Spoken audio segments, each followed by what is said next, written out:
Hello, this is Aaron, and welcome back to the podcast. You may notice that things sound a little bit different this week, and that's because I'm not in my normal studio recording this, so obviously there will be no video, but I am recording this on my phone in my hotel room in Miami, where I am to speak at the NatCon 3 conference. I'm in the midst of a 3-city, 4-talk, 2-coast road trip, but I still wanted to put out a podcast. I could have taken another week off.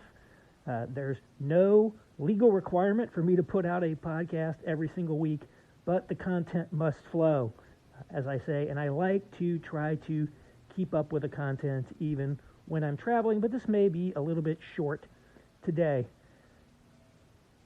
In Indianapolis last week, or maybe 2 weeks ago, there was a Dutch soldier who was murdered in downtown. So there is an urban warfare training center the military has in Indiana, and apparently these soldiers were in our city in order to do some training exercises there, and one of them was gunned down and murdered in downtown Indianapolis. And to me, this really just helped illustrate and shine a light on the difficulties that we have, the pervasive inability that we have to address any of the serious substantive problems in our country. Not long ago, the state of Indiana held a special session in which it passed an abortion ban, not a complete abortion ban. It seems to be unpopular both with anti-abortion people and pro-abortion people.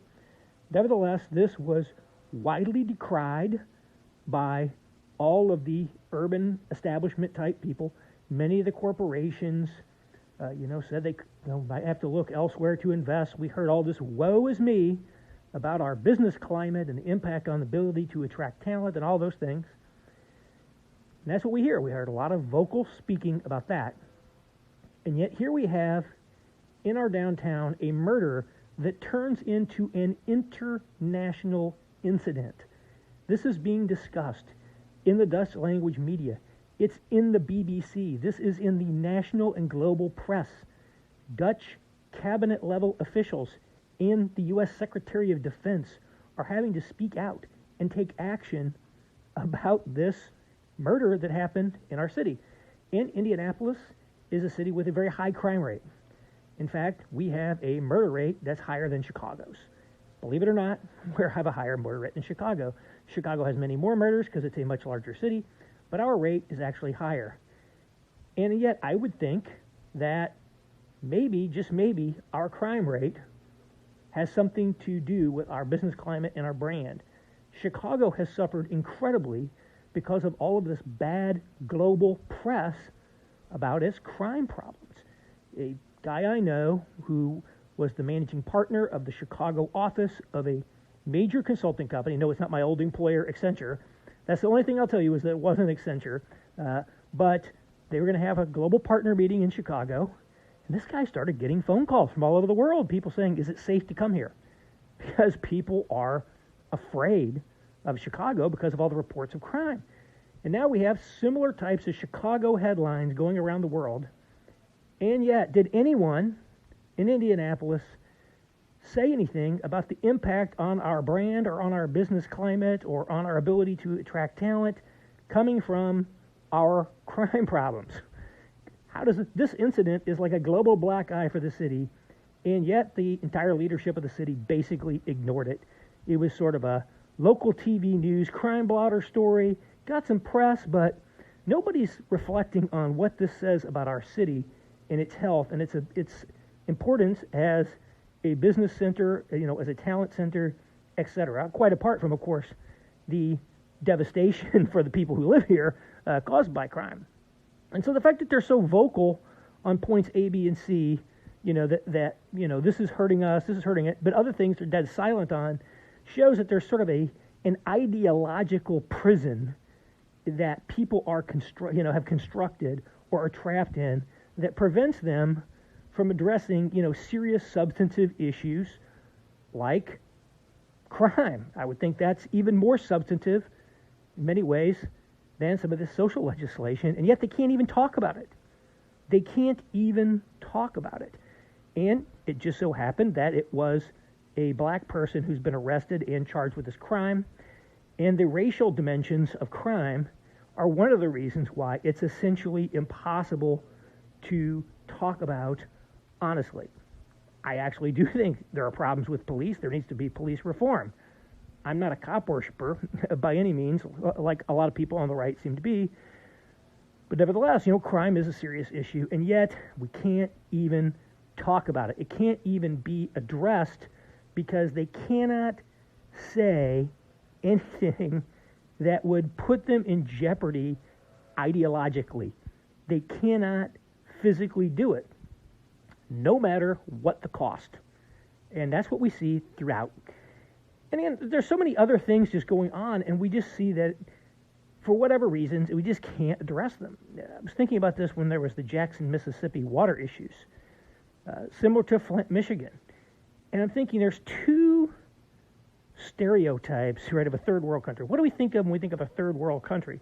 Well, we think of unreliable power. Right? And I did an entire podcast on the third worldization of America in which I talked about this issue of our power is becoming more unreliable. This is objectively true.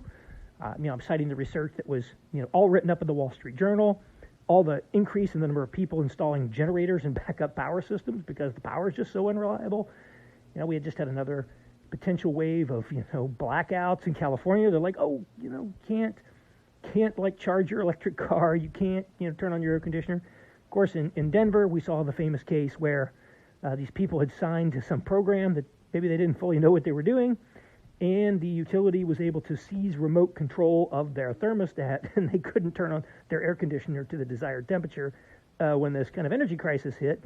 So we don't produce sufficient power for the needs that we have. We don't produce reliable power, and we got all these problems. So what's another third world trope? Don't drink the water, right? And yet we have American cities where you can't drink the water. And again, this is not just affecting, poor, largely black cities. This is where the problems get exposed first. And this is where I think people don't understand. A lot of people look at that and say, well, that's regrettable, but it's just isolated to these poor black cities. It's just a problem of the inner cities or something like that, as people used to say. Well, guess what? It's not just a problem of the inner cities, which now we see people all over the country dying of fentanyl, for example. That these drug problems or problems that we used to associate in these sort of inner city environments are now much more pervasive. And instead, what I think we should conceptualize this is we're having this degradation of our society, and it's hitting and affecting the most vulnerable places first, like these largely black, very poor cities like Flint or Jackson.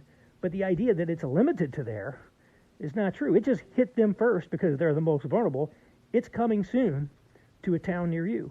And again, the Wall Street Journal made this argument in a big article when they were talking about all the massive problems with underinvestment in American water systems, leaks, they just go on and on and on, wooden pipes, failure to invest. We simply can't seem to get our water systems invested in. And so we're going to have similar problems with our water systems that we have with our electric grid. Now, it may not manifest itself in the same way.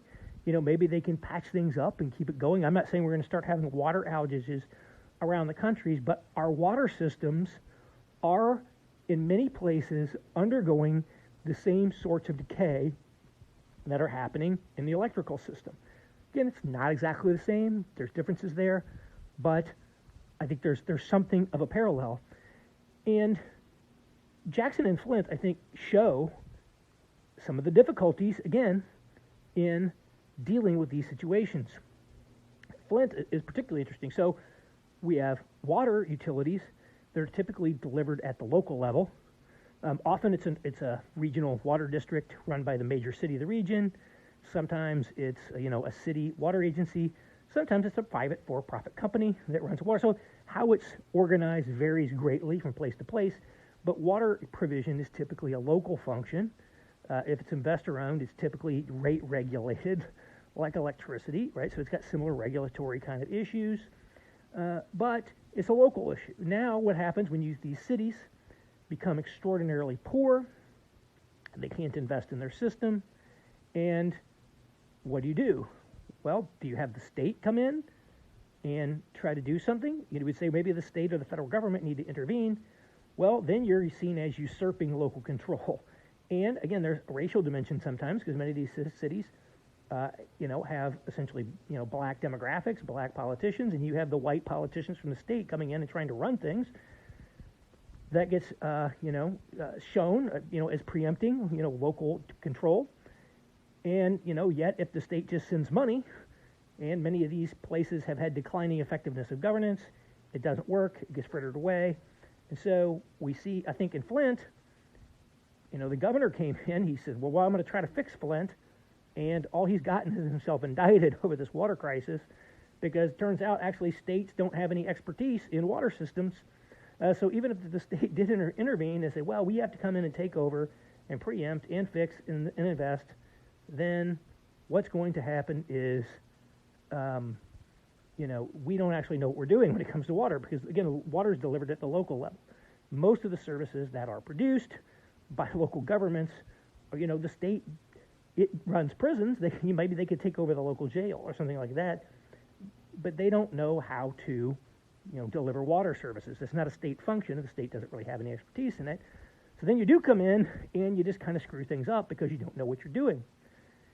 And again, we saw, with the Flint situation, which was, this may be getting down a little too in the weeds, but one of the root causes of the Flint system is that Flint used to get its water from Detroit.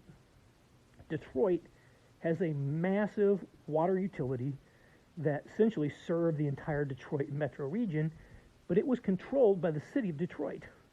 And many of the suburbs didn't like that. They threatened to break away and create their own water utilities and things of that nature. And one reason they were doing this is because Detroit figured that they could turn their water utility into a profit center. So in essence, they were trying to find a way, and I think this was part of the bankruptcy as well, to create a revenue flow of profits from all of these places where they're delivering water into Detroit. And these folks said, well, actually, we don't want to do that. And so with Flint, one of the things that happened was they were getting their water from Detroit, and they're like, Detroit is charging us way too much money. It's going to be cheaper for us to just build our own pipe to Lake Huron, and we'll get our own water. So they were planning to get their own water from Lake Huron. And in the meantime, I guess, in these disputes, Detroit either cut them off or was going to jack them up. So we're going to have to switch on an interim basis back to Flint River water. And that's when all the treatment started going wrong. But ultimately, the fact that it was cheaper for them to construct they calculated it was cheaper for them to construct a new pipeline than to just continue buying water from Detroit, because Detroit was trying to basically suck money out of Flint to reroute it to itself, was a problem. So all these little political issues and different dynamics of local politics, racial politics, state politics, expertise, complicated financing regulation, we just can't seem to cut through that to figure out what's going on. And so we see in one area like another, whether it be electricity, whether it be water, whether it be crime, whether it be, fentanyl, drug overdoses, whether it be obesity, whether it be COVID response or monkeypox response, that the people who are sort of in charge of our society, our elites, haven't been able to figure out how to respond to them. And that's one of the reasons that we're seeing this degradation of society. And there's multiple dimensions to this problem.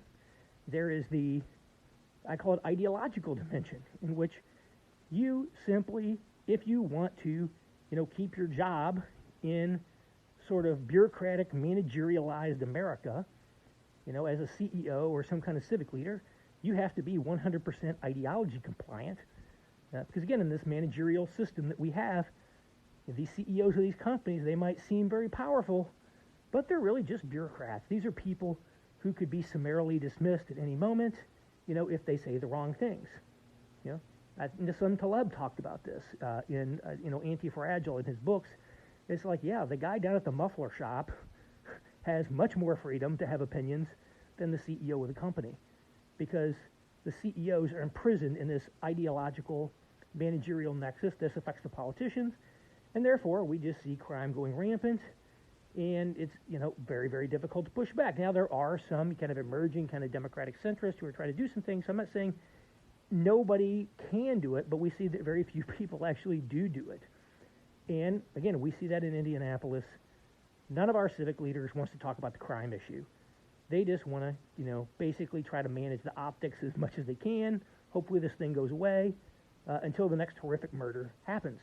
And so that's why we've seen this sort of spat of horrific murders, like the things going on in Memphis or whatever, and we just can't do anything.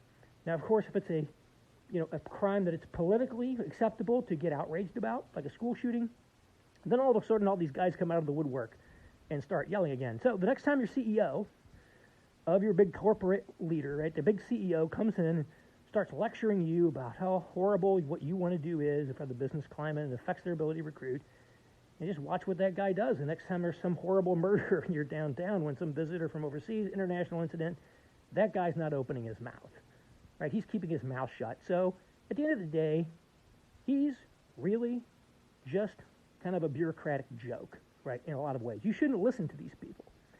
That's what I would say, because they're not serious.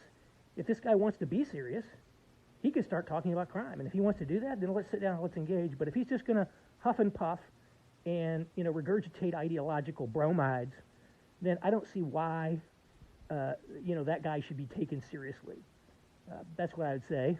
So that's the ideological component. Then there's also this very, very complicated organizational and political component. And I noted this about electricity as well. We have massively complexified our electrical system. There's too many moving parts, et cetera. And we're injecting more and more complexity into every domain of our society, and that is creating many issues and declining trust. Elections is another one, by the way, where we've complexified it. People are pushing things like ranked choice voting, which very few people can understand, which lends itself to gaming the system. They're pushing mail-in ballots, which a mail-in ballot is essentially the abolition of the secret ballot, because you can't guarantee anymore whether or not someone is pressuring you to vote a certain way, or whether they're filling out a ballot on your behalf. We went through a lot of work in America. We used to not have a secret ballot. Parties used to give you a ballot, filled out ballot that you would go put in the ballot box, so they knew how you voted. Well, then, in the late 19th century, one of the reforms is we need to have secret ballot. And it's even illegal for the voter, him or herself, to go into a voting booth and photograph their ballot. You're not supposed to photograph your ballot. And why? Part of it is so that you can't have a situation where people are pressuring you to vote a certain way, and they demand the photographic proof to show how you voted.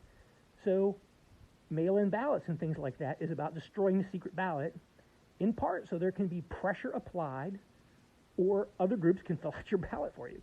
And of course, some of this stuff now we can't even get a count on election day or even the day after it. I watch elections in Africa, and in Africa, countries that don't have reliable power, they can count the votes pretty much in 24 hours. They know who won. Now, of course, there's often disputes over whether it's legitimate, but they count the votes. Whereas here in the United States, it could be weeks before you actually find out who won the election. This is crazy. This never happened when I was younger. Maybe the next day it took to count some of the ballots. Or maybe, again, there was debates over recounts and things like that. And now it's like Bush versus Gore, was kind of the first inkling that things were going poorly. And now we see this, we can't even get election results on election day. It seems like even in Indiana, where I am, we have electronic voting. We should keep getting results faster than ever. It even seems like even where I live, where things are still pretty good, we're getting them later. And so we're introducing all this complexity. Systems aren't working very well. It's degrading trust. And this complexification and this matrix of overlays of state, local, public, private, regulatory, many actors, ideological dimensions, racial overlays create a very, very complex Baroque environment in which it becomes extraordinarily difficult to do anything in America. Oh, we have the most expensive transit construction cost in the world. How do you fix that? Well, it's not obvious because there's so much complexity It's not like there's just one little thing you need to do. Oh, if we just fix this one tweak, we fixed everything. It's the same way with our healthcare system, with our, our electric system. It's so complex, so baroque. It's loaded with scams. Again, with electricity, what do we see with all these scams like Enron? And nobody really understands it, and now it's going down the tubes, basically.